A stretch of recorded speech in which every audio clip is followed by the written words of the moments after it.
Hi there, and welcome to this week's edition of The Wrap. Jacob Zuma woke up in jail this morning, and that's a pretty big deal. We tell you why, plus bring you the COVID successes we're starting to see in South Africa, the billionaire space race between Richard Branson and Jeff Bezos, and so much more. So let's dive into your weekly news update, brought to you by Verashni Pillay and the Explain.co.za team. First up is our take. Now, Limpopo's boss vaccine rollout is seriously impressing us. Gauteng is still at the epicenter of COVID-19 in South Africa, with hospital admissions continuing to climb. But the province may turn a corner soon. Some experts say that it may be at its peak, meaning that cases will soon begin to drop. We know it's a long road ahead, so when we read the story about how Limpopo has successfully been carrying out its vaccine rollout, we thought we had to share it with you. When the government announced that people over the age of 60 needed to register on the electronic vaccination data system, Limpopo's health MEC, Dr. Poppy Ramathuba, knew it would be a problem for the province's elderly and illiterate people. This, coupled with the lack of resources and network, meant something needed to be done. Enter the youth community healthcare workers who went door to door to register the elderly and illiterate people in the largely rural province. Ramathuba said that given the government's initial lag and backlog, the province could not rely wholly on the national approach. Instead, it considered the resources and materials at hand. Thanks to Limpopo's tailor-made solution, at least 80% of people in the group have been registered on the system, and 17,000 people a day are being vaccinated, with the capacity to scale up to at least 30,000 people a day. Wow, these are huge numbers. Religious and traditional leaders were the first to be vaccinated so that people in the area could follow their lead. We hope other provinces can follow suit or create their own solutions. Ramathuba is even being mooted to replace the suspended health minister, Dr. Zweli Mkhize. Speaking of vaccines, on Sunday, South Africa hit the 3 million mark for vaccines administered. It's a milestone, though we of course have a long way to go. The next groups to be vaccinated are those over the age of 50, as well as police officers. If you are over 50, be sure to register on the EVDS system. In case you're wondering about the level 4 lockdown that expires after 2 weeks on 11th July, word has it that it could be extended, but as always, we'll wait for the official announcement. This morning, one Jacob Zuma, yes, that's right, Jacob Zuma landed in jail. This is our second story, the big story. That's right, dear reader. After a game of chicken with the state that went down to the wire, Zuma finally presented himself for arrest just before the police's deadline to arrest him at midnight last night, after he failed to present himself to the police on Sunday. Dithering Police Minister Begicele, former Zuma ally, faced an impossible arrest if he didn't obey the court's instruction. But he's so quick to arrest anyone drinking during lockdown. Last night, hundreds of police from different units descended on the Nkandla area. Zuma supporters threatened to fight them off. Many were worried about the real possibility of bloodshed. But in the end, just as Zuma resigned as president in 2018, when he realized that the ANC would force him out, he caved and was taken at high speed from his compound by a motorcade, off to escort for a correctional center in KwaZulu-Natal. It was a victory for police, who made their intentions clear without having to deal with the politically explosive business of taking on Zuma's supporters. Now, details around his arrest, the legal details around his arrest, are dizzying, but we reckon it's important to have a basic grasp of it so you can understand what happens next. Zuma was first sentenced to prison by the Constitutional Court in 29 June 2021. This was because he refused to continue his evidence before the State Capture Commission.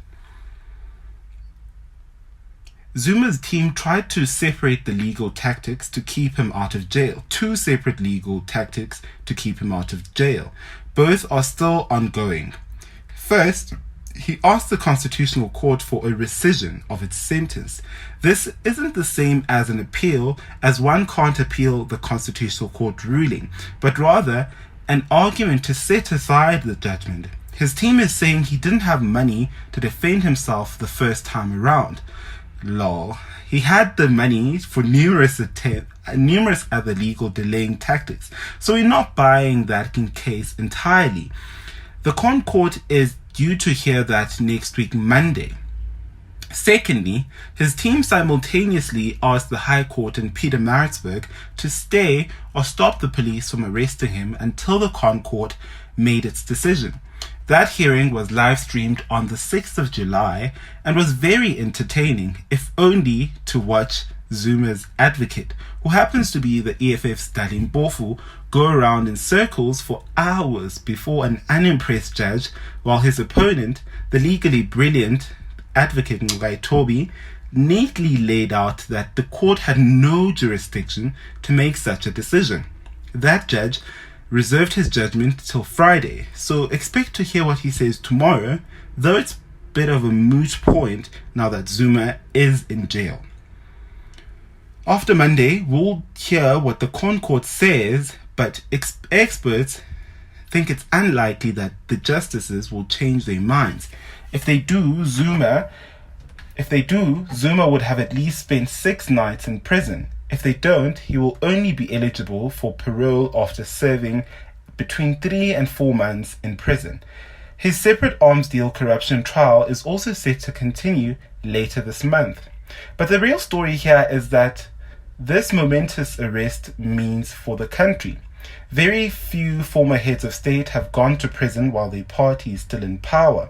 President Cyril Ramaphosa's almost pathological insistence on process has paid off. He could have made political decisions like former President Thabo Mbeki and simply ousted his enemies, but instead he ensured people like Ace Magashula and Zuma were held accountable, setting a precedent for others in the ANC who have long treated the law like something that doesn't apply to themselves.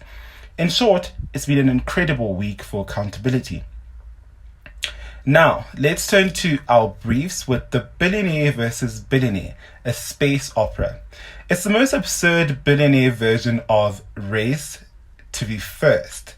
Richard Branson is flying out to space this Sunday, narrowly beating Amazon CEO Jeff Bezos to it. Bezos, as we previously told you, last month announced its plans to board his company's Blue Origin first human launch to space on 20th July. Now Branson will beat him by 9 days, becoming the first billionaire to travel to space. On 1 July, Virgin Galactic announced plans to launch the VSS Unity spaceship, with Branson tagging along for the ride. By space, we don't quite mean Mars. Branson will make the trip 50 miles above the Earth, which the US government considers the mark of the boundary of outer space, while Bezos' trip will be 60 miles above the Earth.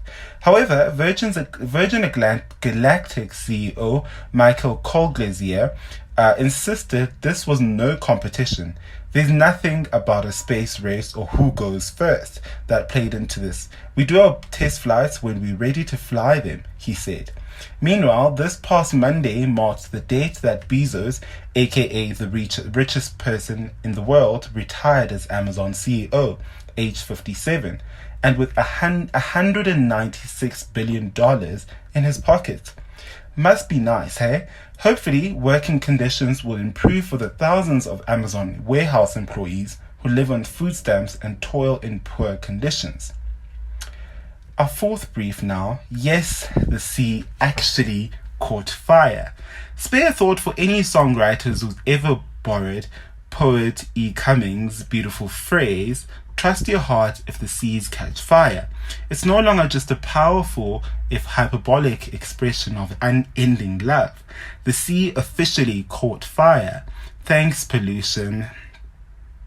Last Friday, a gas leak from an underwater pipeline sparked a blaze on the surface of the Gulf of Mexico. Reuters reported that it took 5 hours to extinguish the fire. The internet, as its way, lost its collective mind trying to make sense of the images, orange flames seeming to boil on the sea's surface. The incident drew ire from climate activists and has also highlighted the issues raised in a recent report by the US Government Accountability Office. In short, it found that there's not clearly nearly enough oversight of the huge network of active offshore oil and gas pipelines in the Gulf of Mexico and elsewhere.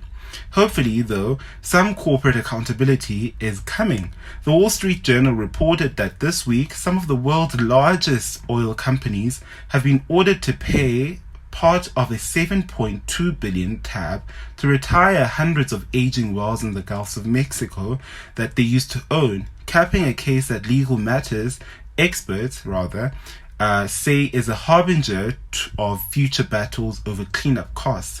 Makes sense to us. You make the mess, you clean it up. Here's to hoping some of the damage to the Gulf of Mexico can be fixed in the next coming years. Now, the booze bans did decrease trauma cases after all.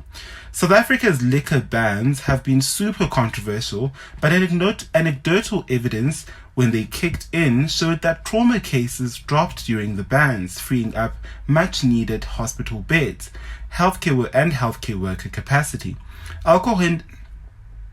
Alcohol industry bodies publishing their own studies that found no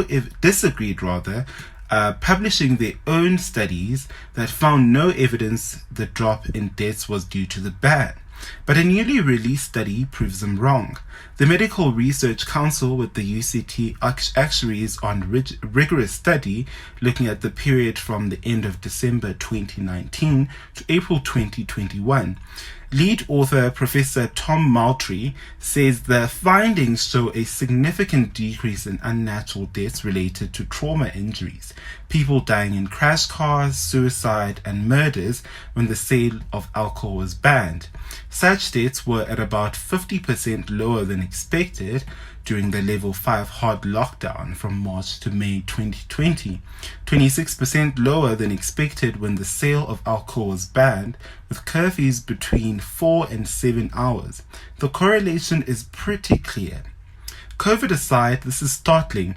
It looks like our country has a real problem with alcohol. Still, the multi-million rand industry is gearing up for a legal challenge sparked by the latest alcohol ban. Alcohol sales are an important source of revenue tax, and the banning them entirely isn't the answer, as the US disastrous history with prohibition showed us. But there's a deeper societal ill here we need to reckon with.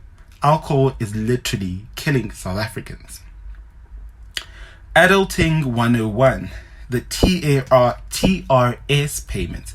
If you're a small business owner, then you'll be happy to know that the government has decided to resume the temporary employer relief scheme later this month. TERS was first announced in March last year to financially support businesses and workers who are not earning during the strict lockdown. It was halted in March this year. The industries eligible for TERS payments include the liquor industry and its value chain, restaurants, gyms, events, aviation, tourism, and allied sectors, and many more. If you qualify, go to the UIF website to apply. Petrol price increase.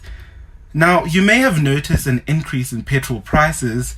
Overnight, the price of petrol 93 increased by 29 cents and the price of petrol 95 increased by 26 cents. This comes on the back of an increase in international petroleum costs and complicated relationship between the rand and the dollar.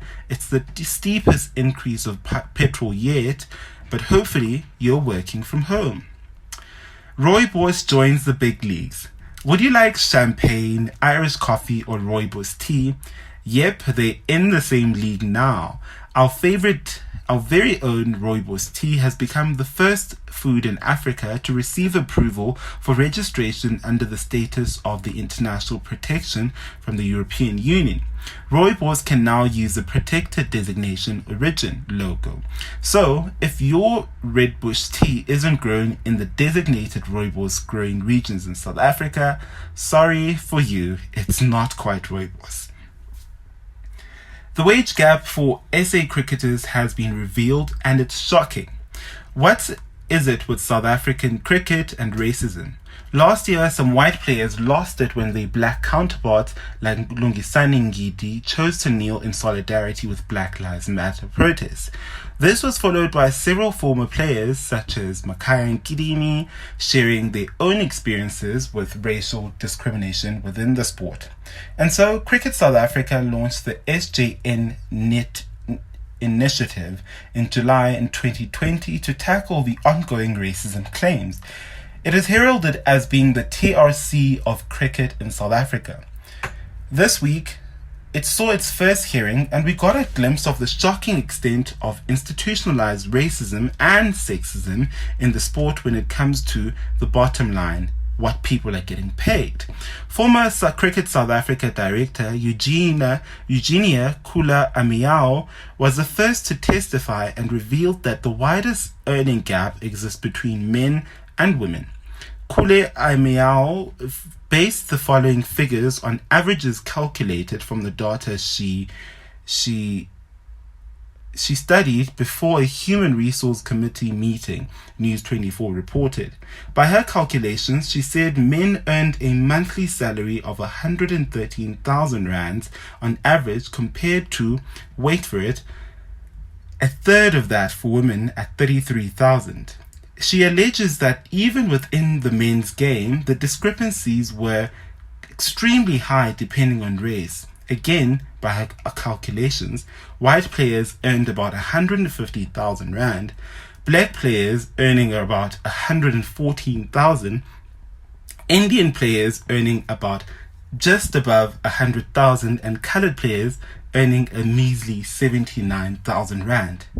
We're shook. Looks like these hearings were long overdue, but thank goodness they're finally happening. And finally, hashtag bring back our girls on repeat. The families of over 140 pupils in Nigeria's Kaduna state are suffering sleepless nights as they long for their children's safe return. On Monday, the pupils were abducted by armed men from the school premises of the Bethel Baptist High School in northwest Nigeria. Another 20 or so pupils were able to escape and have been reunited with their families.